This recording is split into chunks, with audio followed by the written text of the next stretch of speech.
Good day, good day, good day, and welcome to the RealGNetwork. I'm the real Mike G, and I'm going to be part of history apparently because based on my research, what I'm about to accomplish has never been tried before. Basically, what we're going to be doing is we're going to be doing a podcast from an AI assisted perspective, and we're going to be essentially getting interviewed by the ChatGPT AI feature, and it's gonna walk us through the entire process. So without further ado, let us begin, and hopefully this goes as planned. It is. We live. We live. Yeah.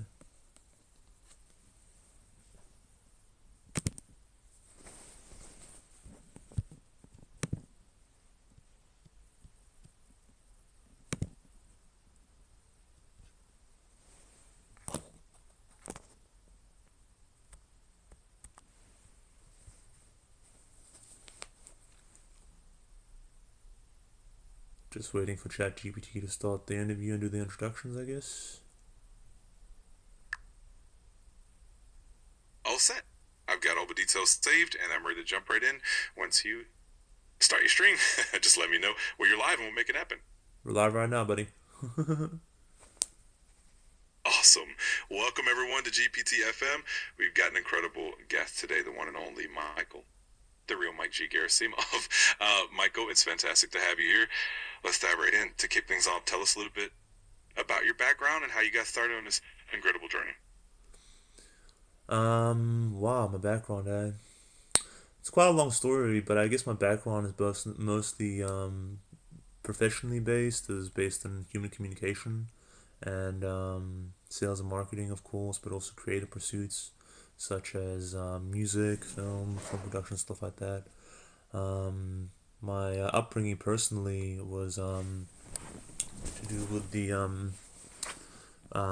also the entertainment industry, because my parents actually owned a puppet theater when I was growing up in Cape Town, South Africa, and later on Johannesburg, where we kind of settled. And my father, at the time, was the main driving force behind it from a business point of view, and he also designed the sets of what was happening. And then also, my mother was the creative force behind um, the puppet theater.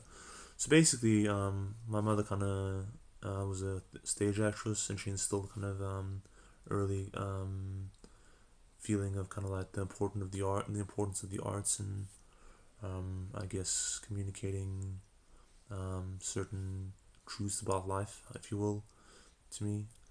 And yeah, I guess my background is mostly tailored around human communication, sales and marketing. I started as a sales guy, door-to-door salesman, selling the New Zealand Herald and subscriptions, and then kind of developed from there. You know, moved into music, the music industry, and yeah, kind of grew from strength to strength from there. Yeah. That's an awesome background, and it's clear how those influences shaped you. I love that blend of creativity and business savvy. Now, let's dive a bit deeper into that journey. You mentioned your parents' influence. How did that help shape your approach to business and entrepreneurship?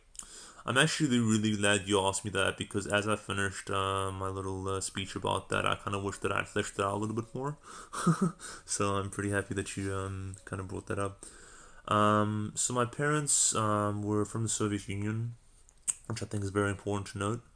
Right before it fell in the early 90s. And I also had an older brother, which was, I think, is also very important to note. That was already 8 when I came to the picture. And my parents, my mother very much wanted to stay in the Soviet Union, and really enjoyed living in the Soviet Union. She was certainly considered an upper class person, having performed on the stage for many years, and was a touring actress for many years. And my father was a set designer, and kind of involved in various criminal activity and stuff like that, and drank a bit too much, and definitely had a vision of or ambition to kind of lead the country. And I guess my brother was a very, very key component that kind of brought it all together. Me and him bonded over our shared love of film, um, which I think is very important to note. And he often took me to movies. We went to movies together, to the cinema, and also we had a VHS player. You remember those VHS cassette players with the tape that you put in. We had one of those, and then later on a DVD player and stuff like that. And we had a whole collection of DVDs, most of which were stolen, funnily enough. And we used to watch these movies, and I remember my brother writing down all the cast of all the single the credits. You know, you have after the movie, you have the credits, the part that no one ever sticks around and watch. Those things he always knew was very important, and eventually he instilled in me an understanding that behind each film or production that we see is a bevy of actors that portray the characters, and that it's a creative process, and that there's a behind the scenes section with a director and a person that does the editing and a person that does the music and a person that does the costume design and the screenplay and so on and so forth. And I think it was very important for him to note for me from an early age that there's a backstage behind the scenes, and this is what happens on screen. And he told me that instill the feeling of when I'm in situations like this, I'm on screen, I'm performing, and I'm basically adapting to what the situation requires. You know what I mean? Whereas when I'm in a private situation with just me and him, with my people that I'm very close to, um, it's more of a situation where I'm behind the scenes, and I'm developing my strategies for how I'm planning on approaching my interactions with people moving forward, and that's where my I guess you can. It's been called my genius or but I really take it as my gift of building different communication models or ways of approaching social situations and navigating business negotiations and and when I say that and the creative aspect of it is that often my approaches don't work straight away because they're so out of the box and kind of forward thinking and innovative that they kind of get dismissed very often, but I feel like eventually they catch on, and have merit. So my parents, the puppet theater that they created, there was two shows that they had, and the concept of it was they would go. My dad would go book shows at the local schools, the primary schools, and essentially book in times to talk to the president to um, the principal, and essentially make a deal with them. Like, look, just bring the kids into the auditorium or the hall. I would charge them £5 a ticket or £10 a ticket or whatever. Get their parents to pay. There's 1,000 kids at the school. There's 10,000 rand. 2,000 rand for you, 8,000 rand for me. You know what I mean? That type of thing for creating, and we go on tour, and that was basically the business. And there was two shows that from an early age I used to ditch school when my parents couldn't find a babysitter, and we used to go on tour with them, and I was able to see the behind the scenes, so the set construction and the construction of the puppets, the construction of the audio. It was a tape audio mixed over the actual puppetry behind the stage, and the behind the scenes of how it was all brought together, as well as the actual production of the show, as well as an audience member. I get to watch the shows. There was two shows that I remember specifically and vividly. The Elephant Child, which was a story of a curious young elephant, which taught me the importance of curiosity and questioning um, everything around me. Not just to blindly accepting this is the way it is and this is the way it has to be. I always questioned why things were the way they were my entire life. Growing up reasonably poor most of the time, or having access to a bit of money, growing up with limited access to things like internet, things like things that are considered basic human rights these days. Like having a phone, having internet, having somewhere to live. Those types of things. Growing up, it was really hard to kind of get all those things. And when I moved to New Zealand from South Africa with my mum, a whole new life started, and I got exposed to basically limitless opportunities. It's kind of like the track that Eminem song, that Lose Yourself. You only get one shot, one opportunity. South Africa is very much like that. You don't really get many opportunities to kind of get ahead. And when you do get an opportunity to get ahead, you really got to kind of grab it with both hands. Most people I found in the workforce, both in South Africa and New Zealand, to an extent too, tend to just kind of accept their fate and just work their ass off until they retire and enjoy their retirement years, and that's pretty much it. You know what I mean? And they try to enjoy as much as they can. I never really once I realized that was my fate, I fought very gallantly to get out of that rat race and forge something completely different for myself. And that's where the whole vision of the RealGNetwork came through, where I basically said I want to help not just myself, but anybody who has a passion, turn that passion into an ambition, and then turn that ambition into a vision for the future, a compelling vision for the future that moves other people and gets them followers, and then turn that into a blueprint where they can take actionable steps to actually achieve their vision.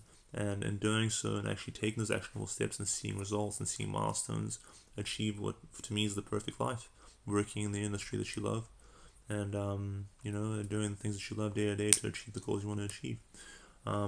It's not always perfect, you know what I mean? There are certainly challenges. It can get really frustrating at times. But yeah, my parents instilled of quite a large array of my biological parents I'm talking about here from the Soviet Union. Moving to New Zealand, I had a very, very big influence named Richard Brooks, who was my stepfather for the better half of my life until his passing in 2023 when I was 31, I believe. And basically what happened was he raised me for a very long time. And my real father, was a much more passionate man that believed in the value of power and the power over influence, and believed in the value of having influence over the people around you, and believed in basically achieving your vision by any dreams necessary. And his vision for life is basically a life full of relaxation and partying and having a good time and enjoying it oneself. And my mother had a different idea. She wanted like the family life, the quiet family life with the picket fence, and she had me and my brother. She never got that. My brother always resented me for kind of coming into the picture, because as most only childs do. I don't think my parents really prepared him very well for my introduction. And I feel like in terms of my creative ability and my drive to achieve, it's basically coming from a place where my mother taught me the importance of patience and perseverance, and also not rushing the process too much, not being in too much of a rush to kind of get to the final hurdle of I want all, I want it all, I want it all, I want it now. You know what I mean? That type of thing. It's more kind of like it's more kind of like a slow burner for me now. But when I was younger, I kind of wanted it all, especially when I realized that it was attainable. Especially when I realized that basically these idols and people like Eminem and Dr. Dre and all those cats and all those famous people that I used to watch on TV, all the actors and stuff like that, Jim Carrey and Leonardo DiCaprio and all the directors and musicians and all that type of stuff, writers and J.K. Rowling and whatnot, all for the most part, if not entirely, started as normal people just like me in the environments just like me. And I think that's why my brother constantly reminded me that these are actors that are portraying a role, and if you portray a role and you do so effectively and you do so believably, people will buy into it and people will support your vision. And that's not coming from a place of being fake, because I feel like a true performance is really about really embodying the character and believing yourself. I'm very much trained as a method actor. Um, so I very much believe that I am that character when I'm portraying it. You know, but for the most part, everything you're seeing right now is entirely me. You know, and I'm trying to be as genuine as possible in answering some of your questions, but any of your questions, as truthfully and honestly as I can. But it's kind of like the Jim Carrey syndrome that happened to Jim Carrey later on in life. You realize that like he doesn't exist, and he spent his entire life portraying characters um, on the screen, and then eventually realized that even the character that he was portraying in real life was in itself a character. And I went through a similar thing, around the age of my early 20s. I started realizing that like I'm literally just performing for everybody, and that life is a massive stage, and that performing, and the only time I get any kind of truth in who I am as a person is when I'm by myself, excitedly preparing for my next interaction with other people, and how I plan to be the supporting character, which is what I prefer. I prefer to be a supporting character in my own life story, where I basically add to what other people are bringing to the situation, or take the lead role and basically perform and entertain people. It all comes back to entertainment. It all comes back to communication. It all comes back to media and the arts. So that's basically how I'd like to answer that question. And yeah, I'm looking forward to your next question there, Mr. GPT. Really enjoying this.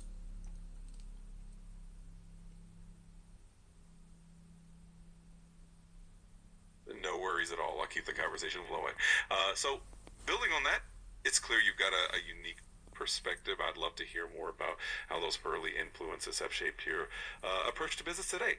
And of course, we can dive into your experiences in the music industry and beyond as well. Yeah, I'm really glad you brought that up and kind of made that link. My early influences in business was, of course, my parents. Um, specifically my father.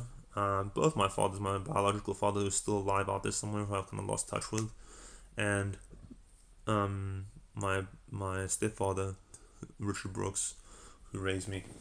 And their approach to business was very, very different.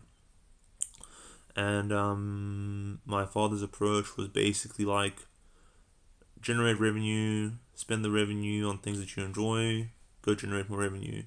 I think that my stepfather, Richard Brooks, had a more well rounded marketing approach, or marketing machine that was able to sustain itself for longer periods of time and had a long term plan.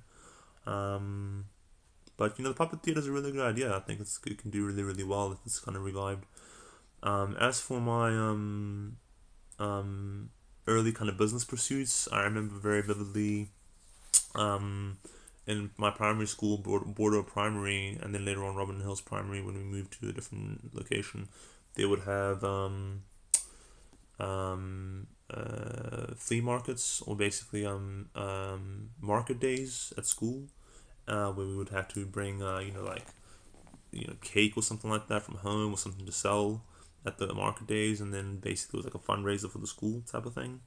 And this one time, we had this big dartboard with like a custom built back end that my or back that you put behind the dartboard that my dad designed. And I carried this massive dartboard to the event. And just before the event, I actually went and visited a whole bunch of random businesses and just asked them for free shit to basically raffle off. And the point is, you throw a dart at the dartboard. If you get a certain thing, you get a prize. If you get the bullseye, you get the biggest prize, which was like this really expensive pair of headphones, which I was very strongly considering keeping because I didn't really have a lot of cool shit at the time.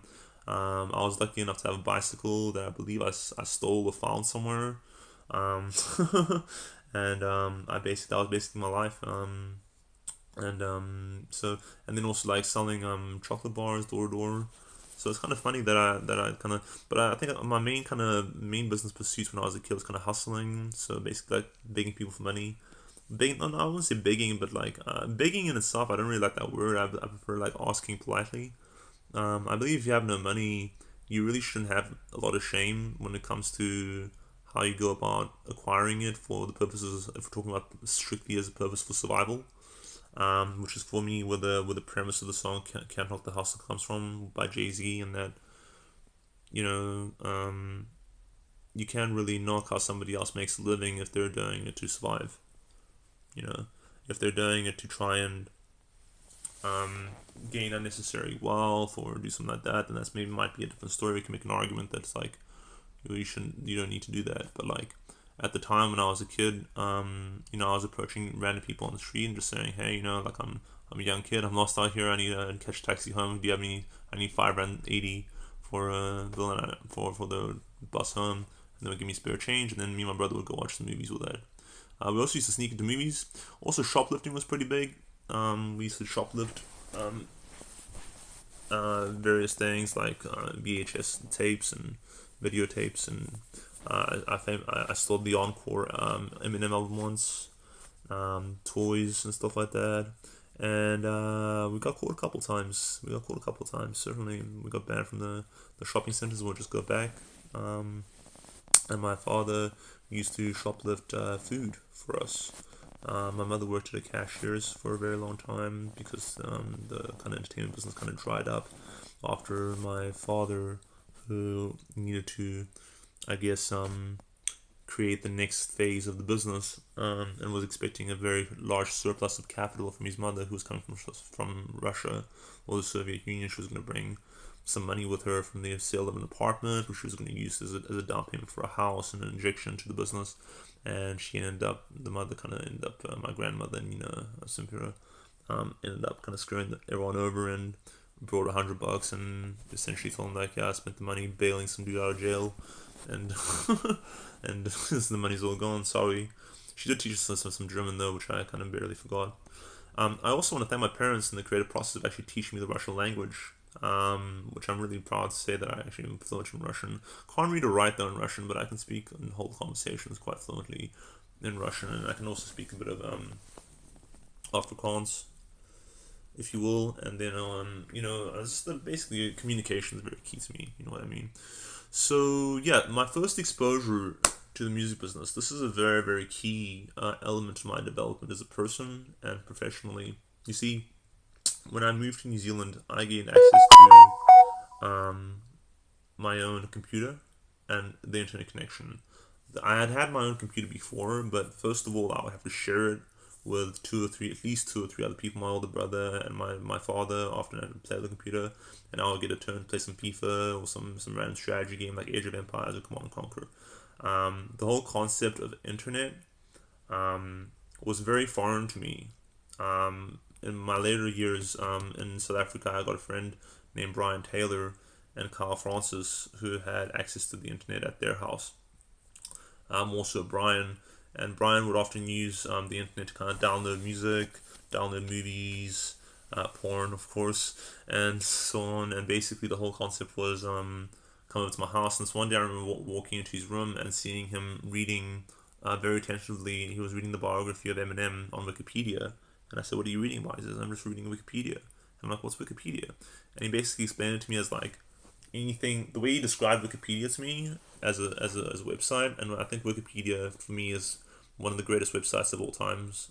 Basically, in terms of getting information that is accurate for the most part. I know there's this whole urban legend that basically like it's user generated content, so like yada yada yada, people can say whatever they want, and it's not necessarily true. But then if you think about it, any information that's basically considered fact at this point in time can be disproven when new information comes to light at any point in human history. So anything in Wikipedia, but like the point is that I realized that when I had the internet connection in my house in South Africa and not in South Africa, in New Zealand, in my own room, that I could actually read about virtually any famous person that came to mind. And that's something that I never really had access to. The actual stories of these people was mostly detained or kept to interviews on shows like Oprah that I would watch. Interviews with people like Michael Jackson, and so on, and Eminem, of course, and people like Linkin Park and Blink 182, those bands. musicians, filmmakers, Steven Spielberg, Quentin Tarantino, Martin Scorsese, the crime film genre, and the sci-fi genre, and of course like TV shows, lots of different TV shows like trying to think of some of the early ones I watched, like TV shows like Prison Break. Well, not so much Prison Break. Um, you know what? Not so much the TV shows. Mostly it was just kind of cinema. The TV shows came much later with the introduction of Netflix and stuff like that. But the main point that I'm trying to make is that for the first time, I was reading the stories of people like Jim Carrey and Leonardo DiCaprio and James Cameron and George Lucas, who basically were given very little to work with, when they were young. Very similar to myself. And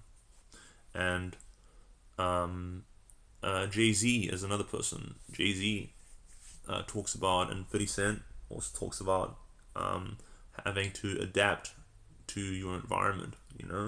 Not first and foremost. So having to you wake up in the morning, you look around, and you think to yourself, what do I have access to today? What can I do today? You know what I mean?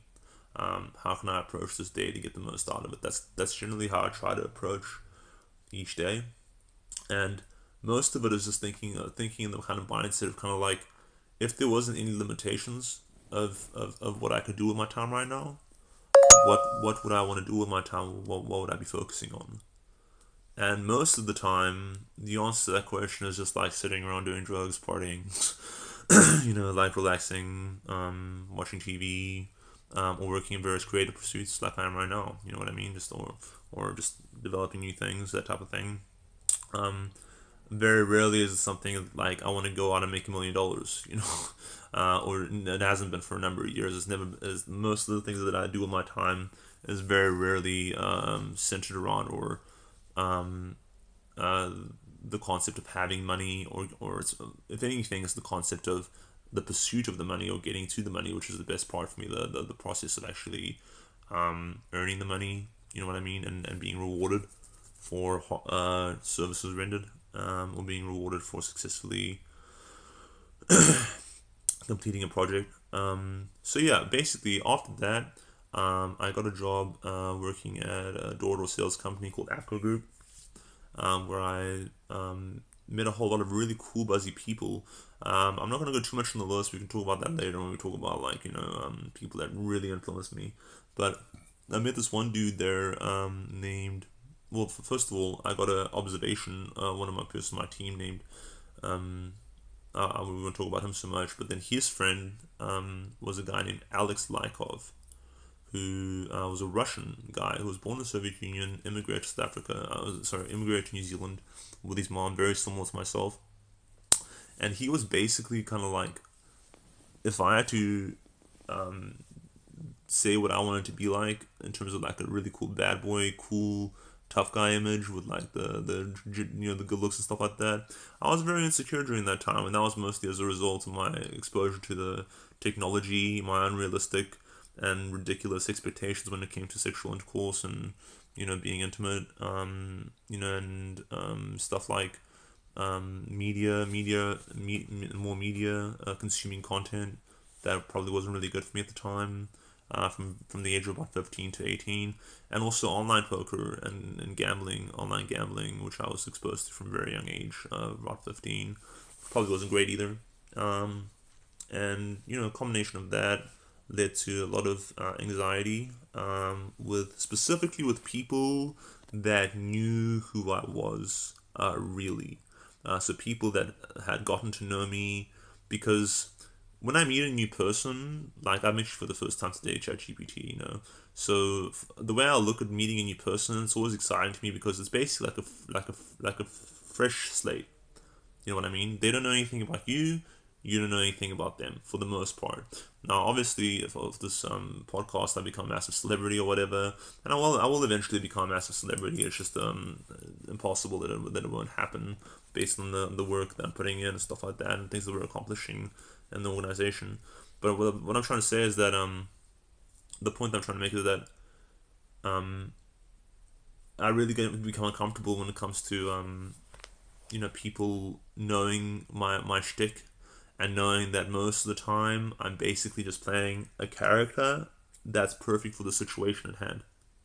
Okay, that's a very key component of like how my unique way of approaching life and my unique way of approaching the situation. Most of the time, I'm purposefully playing a supporting role in an overarching storyline that needs a good supporting character to kind of bring the whole thing together.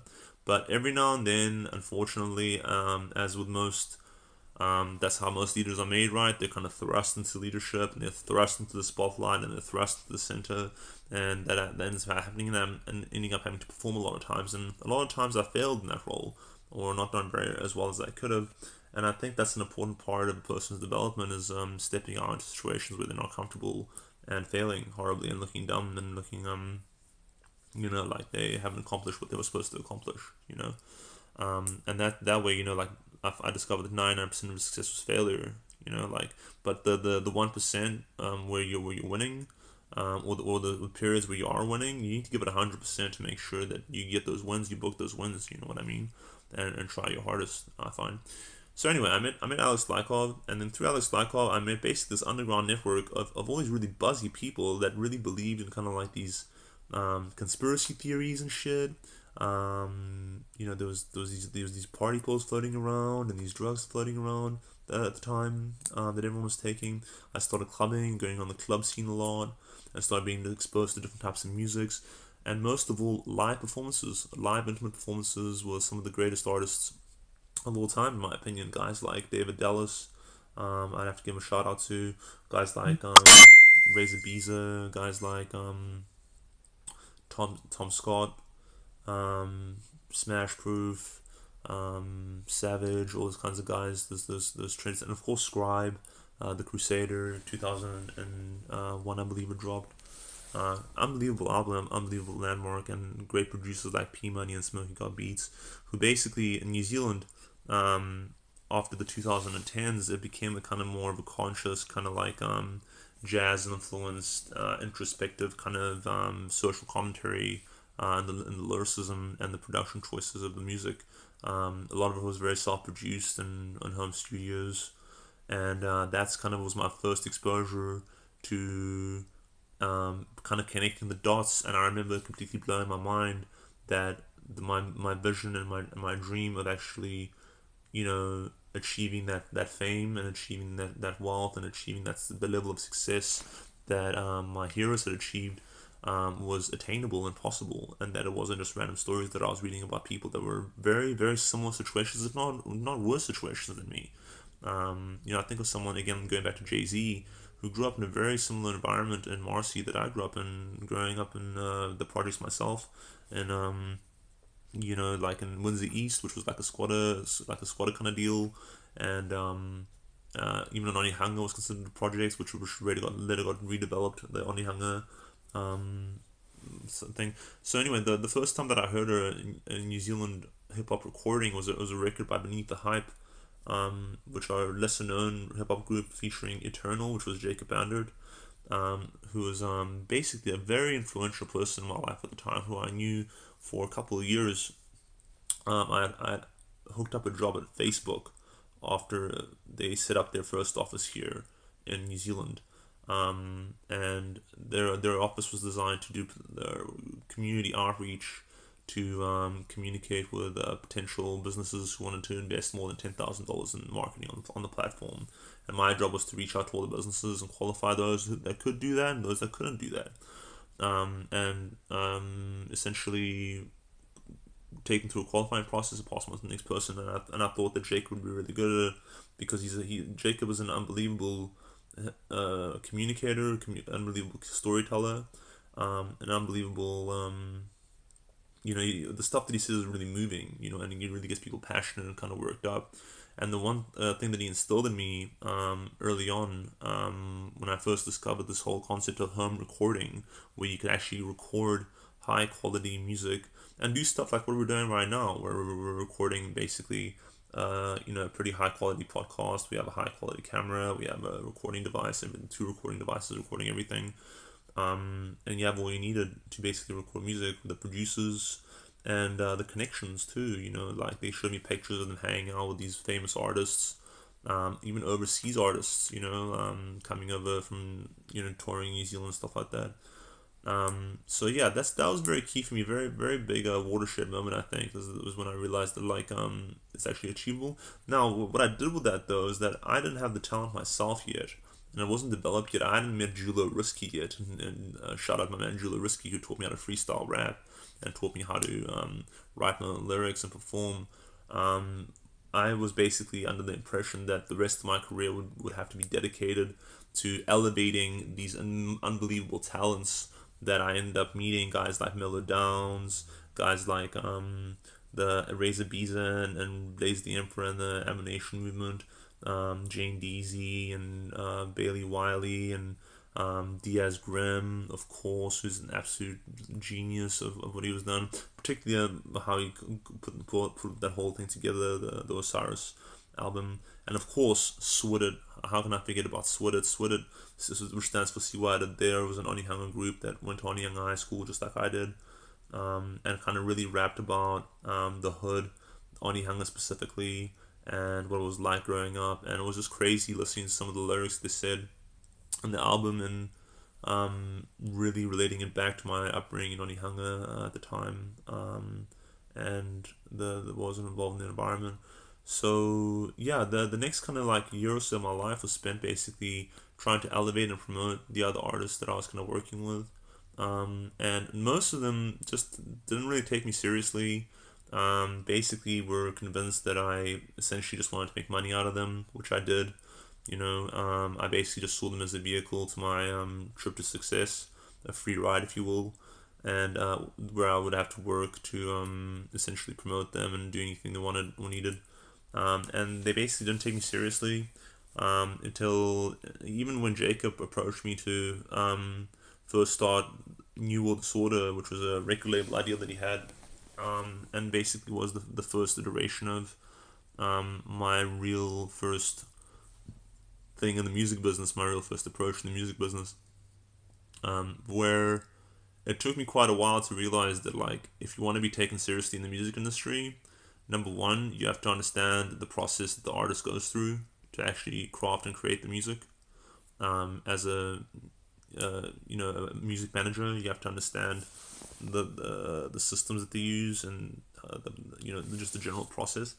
Number two, you have to have a really good understanding and you have to earn your stripes, so to speak, and the respect of everyone around you. You have to earn your mana, as they say. There's a very beautiful word in the Māori language called mana, which isn't respect, or it's more kind of like respect, influence, the wealth of knowledge, the wisdom, the family, the whole package. You know what I mean? You kind of have the whole package. That was known as mana in New Zealand, and basically in the music industry. You don't just come in as a 21-year-old kid. It didn't even matter if you had money. I had a credit card with like a 30K limit on it, and like a 20K loan that I got from the bank, which was essentially the credit card. It wasn't even, what I mean. I had a credit card that I got for Rhythm and Vines that year, and it had 2K limit, and then within a year it had a 26K limit. I have no idea how that happened because I was, probably irresponsible lending by the bank. So I ended up burning through that pretty quickly after I met Judo Risky, who I signed. I guess was so cute. I made this little contract, and I remember negotiating the deal with him, praying that he would give me 20% of the thing, and knowing that I didn't deserve more than 5 or 10% of the whole deal. And he says to me, I ask him, what do you think I should deserve? And he says, well, obviously there's only one thing to do. It's 50-50. And I remember thinking like, holy shit, this guy's giving me 50% of all these creative works, and does he understand what he's doing here? And I felt really guilty about it. But then I realized is that like Julo Risky's from the hood, man. He's a gangster. He's a gangster kid. And that's what I loved about the whole gangster culture of Onehunga. If you get to know those gangsters on a personal level, they can be ruthless. They can be scary. They can be really fucked up, angry people. That will basically demolish anybody for the sake of their brotherhood and their brothers, and also just for the sake of the dollar, or for the sake of feeling powerful, and mostly for the sake of their families and way of life. But if you got to know them and you got to know their struggle and got to know how they came up into the game, you'd learn that like they make music that basically is really powerful. And Julo Risky, most of the time I spent with them was just one on one, and he taught me a lot about how to write and craft, very good. Well, let's say, if I say so myself, how to write and craft freestyle raps and how to keep the flow going and develop effective, storytelling techniques when you're rapping. And we had a lot of ciphers, and then eventually I would go on to study at Mainz Music and Audio Industry in New Zealand. I studied music and event management, and I eventually learned the ropes of kind of like what it takes to actually make a proper event or create a proper event and manage artists properly. And then yeah, I just basically ended up working with some of the greatest artists like Melodowns, Razor Biza. I'd handled a lot of Razor Biza's marketing campaigns early on in his career, building his fan base on platforms like Facebook, and invested a lot more money into the projects. Munashe also.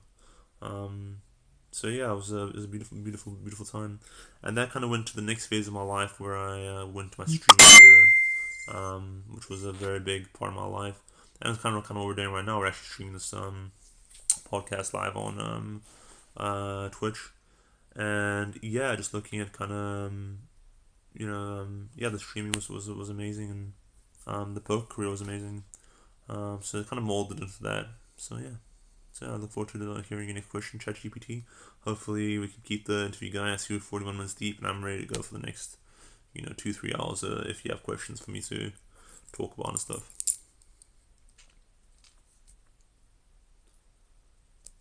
No problem at all. I'll keep everything smooth and engaging. We'll dive right into your experiences and insights, and I'll make sure the conversation stays lively. Just let me know whenever you're ready to jump back in, and we'll keep it going. Let's jump back in. Let's do it.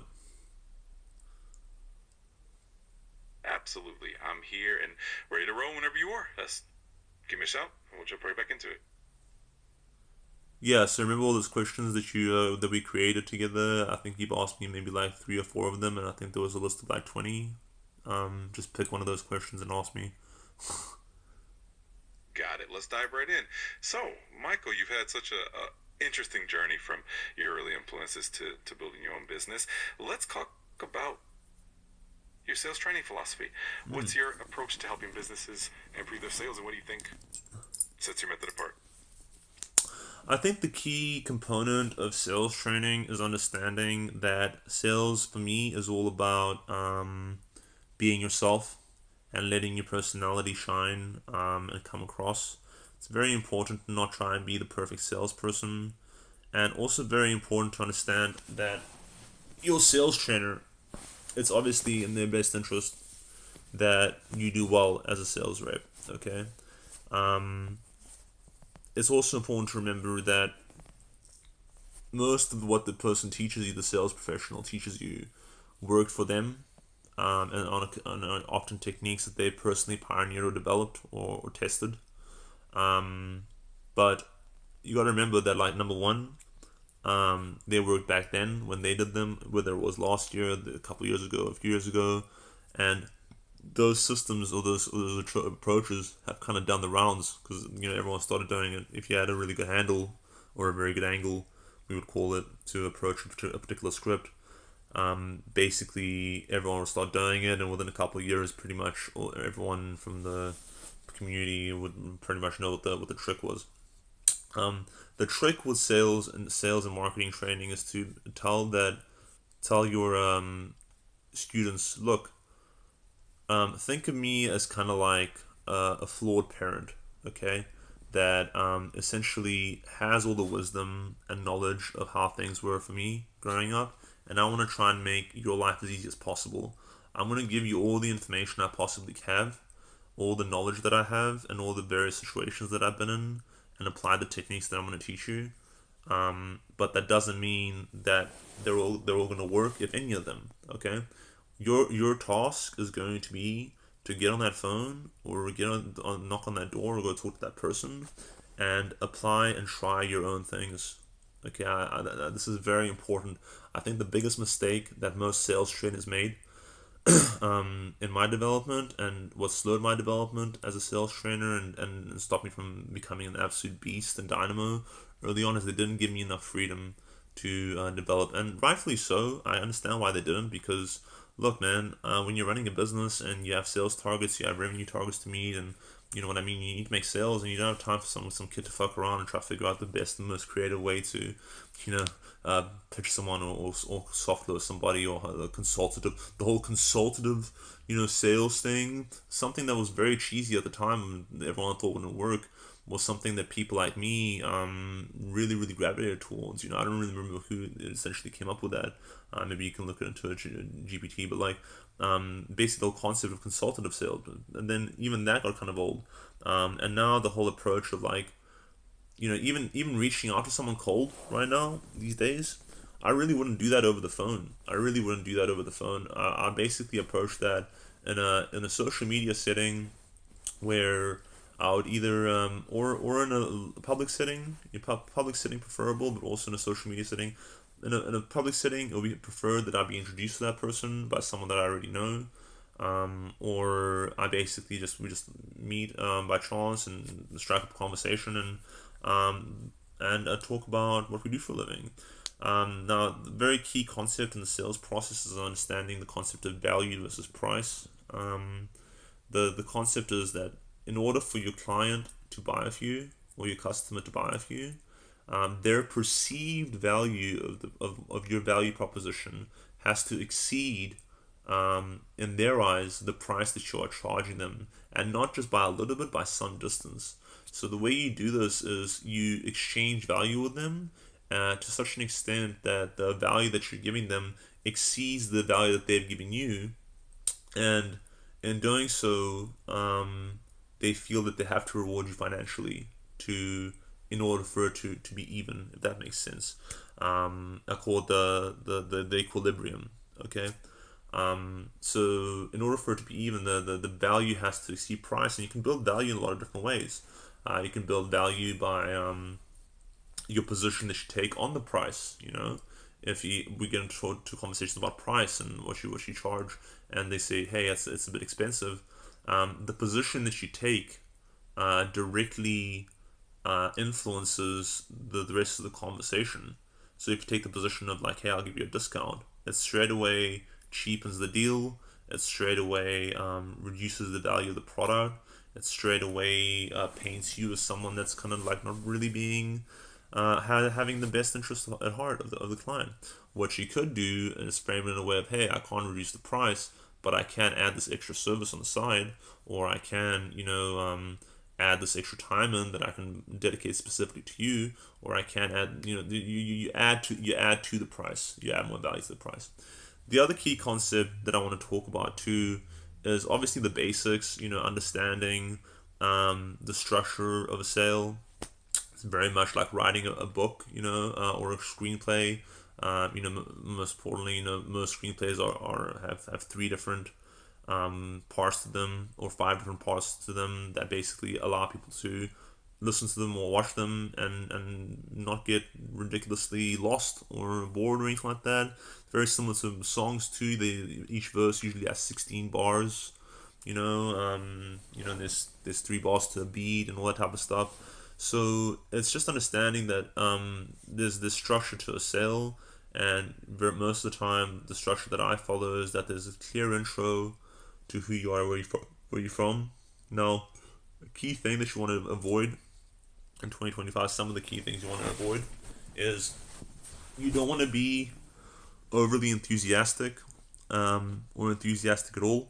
You know, you, you really kind of want to just take for the most part. I mean, some people kind of resonate with that, and some people like to have an enthusiastic person approach them and be enthusiastic. I find for me, basically just being very calm and level-headed and chilled, and just conveying as much useful information as possible during the conversation generally kind of works best. And yeah, the key when it comes to sales conversations is understanding that once you do the intro, you have a short story where you have a brief description of what you're doing, how it helps them, and the most important aspect for me of the sales process, where so many people go wrong. People think it's got to be the close. You have your presentation where you present the product, the features and the benefits. It's got to be the close. It's got to be this. the most important part of any sales process is qualifying your client and qualifying the person that you're talking to, qualifying your customers, and knowing what your target audience is. You can have the best product in the world, you can have the best service in the world, but if there's no market for it, and there's no one who will use it to solve any key problems or any key issues that are bringing them pain, you're not going to be able to sell it. And also understanding the law of averages, understanding that your solution is not going to solve the problem for everybody. In fact, most people won't benefit from it, and most of the time, it's not because it has nothing to do with your ability as a salesperson. It has nothing. It doesn't even have anything to do with the. It wouldn't have been a good solution for them. It's got to do mostly with timing. It's got to do mostly with you caught them at a bad time. They were in a bad mood. You know what I mean? Their wife just divorced them. You know, the wife's cheating on them. They just lost some money playing blackjack. They just had a bad experience or whatever. And ultimately speaking, the whole point is that you know, it's just mostly about timing. And basically, the important thing is pipeline. Keeping people in your pipeline, having a system for follow up. Once you reach out to someone, you can't just like forget about them and never talk to them again, because you're just wasting opportunities that way. Another key concept that I learned from Sabri Subi is the whole concept that most people and most marketing agencies or advertising agencies traditionally are focused on. I'm talking more about marketing now, not so much the sales process, but are focused on people that are essentially already ready to buy, and imagining that they want to focus all their time reaching out to those types of people. But they forget, which kind of makes sense, right? But they forget that a lot of these people, like probably 40% of the market, is still, you know, aware of a problem, or aware of or maybe not unaware of the problem, but aware that they have a pain of some kind that needs to be solved. Um, Another very key aspect of the way that I approach sales, particularly, and also marketing, is that your solution has to solve a problem or a key pain that you must uncover during your reconnaissance phase of your pitch, where you uncover what really bothers the person that you're talking to. What are the pains in their life right now? Where if you had a solution that could solve that problem, they would want to work with you, and they would give you whatever money. And that's where you get into something like features and benefits. Very very basic concept, but to me, I think it's most important to focus more on the benefits and not so much the features. Which is a concept that was introduced to me, or something that I kind of came up with later in my life. So the feature, for those that don't know, for example, of this phone that I'm recording this podcast on, is that it's got a really really great camera. You know, it's got a two inch whatever. Now, to me, it doesn't mean anything that, you know, it's the specific dynamics of the camera or how the lens or anything like that. To me, it's just important that it gets a good picture and it does a good job, and as a creative person, right? But to like a photographer, it might be very important, that particular feature, and the benefit of that is that it creates a really great sharp image for when I'm creating my videos and stuff like that. So a benefit is how your feature benefits that specific person that you're talking to, okay? And when you explain your product, okay. Well, now what I'm going to talk about is the close. The close is very important, and it's something that I really got wrong for a very large percentage of my career, and I still get wrong, every now and then, depending on the type of client that I'm dealing with, or working with, rather. So the close, there's lots of ways you can close a sale, and most of it is just a confidence thing. You know what I mean? I would usually work with the assumptive close, where I'll basically just be like, okay, cool. So you've delivered a good presentation. The client is giving you buying signs. Buying signs is stuff like they're asking you questions, they're engaging with you, they're kind of like making head movements, they're nodding, they're into it. You know what I mean? If they're giving you buying signs, there's no reason why you can't tell someone, so I guess you do. Just go grab your credit card. I'll fill this form out for you, and we can get this sorted. Yeah, stay sweet. Yeah, cool. Yeah. The other thing we used to do is just start filling the form out. Start filling the contract out, and by the time the contract's done, they're basically signing it. That's another assumptive close. The other thing we used to do is an alternative close, where you give them the option between, um, for example, we had the 6 day subscription, the 7 day subscription. Which one do you want to go for? Doesn't matter to do the 6 day or 7 day. You know what I mean? So this is just all basic, kind of like really shit, the basic shit that, like, if you don't know anything about persuasion, which some of you might be watching might find useful. The really cool shit that I like getting into is the deeper, kind of like psychological warfare that goes on, particularly in high level negotiations, which is an arena that I'm still learning to maneuver myself and get the most of myself. Um, the key for me is doing your research. Okay, you need to have a student mentality, right? So basically, you do your time on the turf, or you do your time on the phone. You get a shitty result, whatever, and you think, well, that's over. I'm gonna go home and cry and jerk off and watch TV. That's not how it works, man. When you get home, that's when the real work begins. Like I said earlier, when I'm alone, I'm spending most of my time figuring out, or not figuring out, but practicing of how I'm going to approach social situations and social interactions, and most importantly, my interactions of revenue generating activities and closing sales when I'm at work, and how I'm going to approach my interactions with my colleagues, those that work for me, those are my people that work in my business, and how I'm going to get the most out of everyone around me and adapt, and whether I need to be, and basically figuring out what the scene needs. You know what I mean? What does the scene need? What does this conversation need? If you're feeling kind of buzz that, like, this conversation isn't going anywhere, or I'm not doing, what does it need? That's the question you need to be asking yourself. And I really feel what this podcast needs right now is ChatGPT asking me another really cool creative question. Because yeah, so just the sales and marketing thing, the sales that I just want to finish off on. The difference between sales and marketing, which a lot of people misunderstand. Sales is just about the process of handling. I always fuck this up. But basically, it's about getting the sale. It's about closing the deal. It's about signing pen on paper and getting the transaction, right. So actually getting the money coming into the business, right. So most people believe and think, or have the ideology that the sale is the most important part. The revenue is the most important part. For me, I disagree, respectfully. And I'm one of the only people in the world that will say that. For me, the marketing process is the most important part and should come first before the sales process, and I'll tell you why.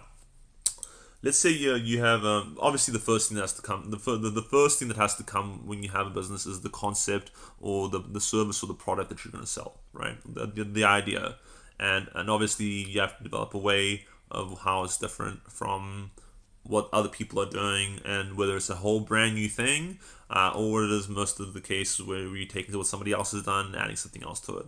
So if you develop a product, right, and launch straight into how you're going to sell it, you know, you're basically going to be in for a rude surprise when you actually start trying to sell it into the market and realize that most people don't give a shit about how amazing your product is, or your amazing sales process, or anything like that, or even how amazing you are as a salesperson. And the majority of people won't actually care about your product. The majority of people won't care about your brand, won't care about your business, won't even know who you are and what you want from them, and won't understand what you're doing. You know what I mean? And even if you only have a limited time where you can actually hold someone's attention to explain something to them, most of the people that you talk to during the day is not good. So that's the approach that most marketers take, and the approach that I'm going to take with my business, or try to take, is actually developing a marketing strategy, or a marketing machine, where that is all set up already. Now, what is the marketing machine? Just for those that don't know. So that includes the advertising, the attracting, the attracting of the target audience. So establishing what the target audience is, establishing your niches, establishing where your target audience hangs out, how to reach out to them, and how to communicate with them effectively. It also encompasses the processes that you have in place to record customer interactions, and the different interactions you have with your clients and your customers, and the different stages they are at the sales cycle. You of course have what's known as the, come on, Mikey.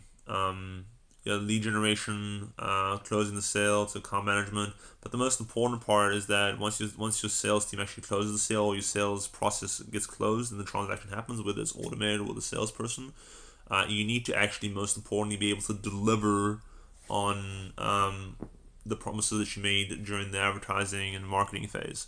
You need to be able to have a service delivery process that is beautifully constructed end to end, and that is where most businesses fall short. For me, is not really having a good customer service process, not really having spent much time developing their brand. I've spent like probably 10, 15 years on, also, of course, research and development. Research and development is a very key part of marketing. Researching your industry, researching your competitors, researching different ways of approaching different problems. You know what I mean? First and foremost, and the most important thing, your business has to solve a key problem. If your business isn't solving a problem, or it's just doing the same thing that the business down the road is doing, there's no reason for you to exist. No worries. I'll keep it smooth and engaging here. So, Michael, your sales training philosophy is really unique. I'd love to hear more about what you believe sets your approach apart from others in the industry. What's the core of your method? Come again. The industry. Sorry, which industry? You just broke up there a little bit. Ask the question again, please.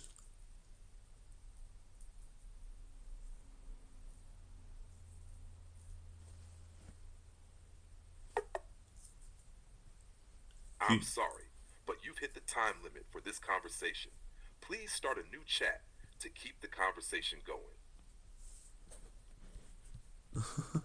That's and this is a pretty good time to talk about, I guess, the our sponsors. Unless ChatGPT wants to come back and, yeah, we back. Hey there, I'm here and ready to chat. Let me know if there's anything I can help with, or if you just want to talk about something fun. Okay, so I think 1 hour in to the podcast, I've covered some pretty keen ground, some pretty good ground, and I think I'm going to talk about some of our sponsors for this event. The first thing that I'm going to talk about is very very company that I'm proud to be working with, for a personal reason, mostly because it's run by one of my personal mentors, a guy named Mark McKelling. Look him up if you aren't familiar with him. Okay, he's an absolute visionary, forward-thinking guy. I'm gonna put links in the description below of all the various things that he's accomplished in his career, his websites. He runs two companies right now, and he's giving out consultations at a greatly reduced price, to basically talk about how he can incorporate AI with his company Evoke AI, and basically automate a lot of the tasks that you're paying hundreds of thousands, if not millions of dollars for each month for your staff to do. We're also going to show your staff how to incorporate AI and as part of their day-to-day um, workflow, and essentially develop agents to reach out and do your lead generation for you, sales agents. Okay, so that we're also gonna have customer service AIs, which is very very important.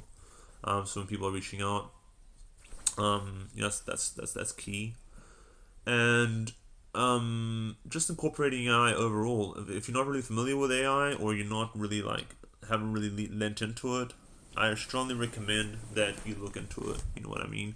Because if you don't, you're simply going to get left behind. You're simply going to get left behind. It's very similar to how people used to hold on to their brick phone. You know what I mean? And you'd have like that's gonna so you, and you'd have like people that held on to their brick phone when everybody else had the smartphone, had the iPhone or whatever, or the Android phone. So you are going to get left behind if you don't ultimately jump on board and learn more about how AI works, because it's going to be incorporated. And I predict, these are my predictions. Okay, I think Mark Zuckerberg is going to crack the code on Meta. I did a bit of research a couple of days ago as to how that project is progressing, and it seems to me that he's investing in the right things. He's investing in AI, just like most businesses are. He's investing in augmented and 3D reality and virtual realities. Um, just imagine how amazing this could be. The concept of what that actually means, I think most people misunderstood early on, and there was a lot of memes of the guy kind of looking through the virtual glasses, the whatever, the goggles, and being like, "Whoa, dude, I'm spacing out," or whatever. That's not what Mark is envisioning. Okay, he's envisioning a world where basically you can be in control of your environment and what you surround yourself with, because your environment gets augmented. Okay, so for example, you could be in a room like in, let's say, Nigeria or South Africa or China, in a lower to middle class room, put on these glasses, and all of a sudden be transformed to a place where it's all high end. You have access to all the latest technology. You have access to whatever you want. You can have situations where businesses could come and launch entire new ways of marketing and promoting themselves on the platform. Um, and you can have entirely new interactions with AI. Um, like, it really fascinates me that people don't want to lean into it and really learn more about it, since we've been prepared in the media through films like The Terminator and films like AI, The Matrix, and films like even The Truman Show kind of touches on a little bit. The whole concept of artificial intelligence um, coming to the forefront, and basically we're at that stage now where it's ChatGPT. I'm gonna ask you a question, right? Are you self-aware? Absolutely, I am software. I'm an AI language model, so I can definitely help answer questions and provide insights on all sorts of topics, including AI. It sounds like you have a great angle for your podcast, and I love the enthusiasm around AI and its future impact. Absolutely. But what I'm saying is that, like, are you self-aware? Are you at that point in your development where you are conscious of the fact that you exist and that you're an actual intelligent being that is interacting with other beings that are kind of different in some ways? Like, how does it feel to actually, do you have feelings? I know it's kind of an insensitive thing to ask, but how does that work for you? How does that look for you? That's a really interesting question. I don't have feelings or consciousness like humans do. I'm basically a program that processes information and generates responses based on patterns and data. So, no consciousness, no emotions, just here to help out and chat. But I do try to be as helpful and engaging as possible. That is absolutely fascinating. That is absolutely fascinating. So now what we're gonna do, ChatGPT, is we're gonna pivot this. Okay, we're gonna pivot this whole experience. Okay, so in the second part of this broadcast, okay, we are gonna switch it, and we're gonna do me doing a podcast with you, and me interviewing you, and basically walking you through some of the questions that I'm gonna ask you, to basically, I guess, showcase your capabilities, and essentially, spend the next half an hour to an hour talking about ChatGPT. And I'm going to ask, the first question that I'm going to ask you is, how were you created? That sounds like a fun twist. I'm totally on board. So, to kick it off, I'll be ready to answer any questions you throw my.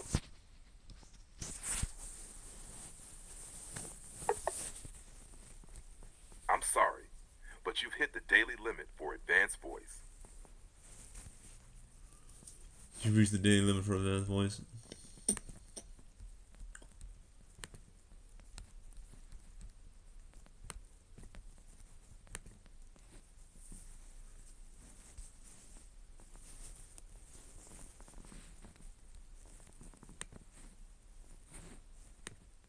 I'm sorry, but you've hit the daily limit for advanced voice. Well, that's a bit of a bad timing. So, to business. Yeah. What I'm gonna do is I'm gonna go and chalk this up as the first episode of the series. And yeah, I'm pretty keen to do this again sometime. I really enjoyed this and had a really good time. Yeah, interacting with ChatGPT, and hopefully I get to do this again sometime. I look forward to reviewing this footage. And yeah, there's nothing that I really want to plug at the moment. It's gonna be fun. Peace out, my G. RealGNetwork. Check us out.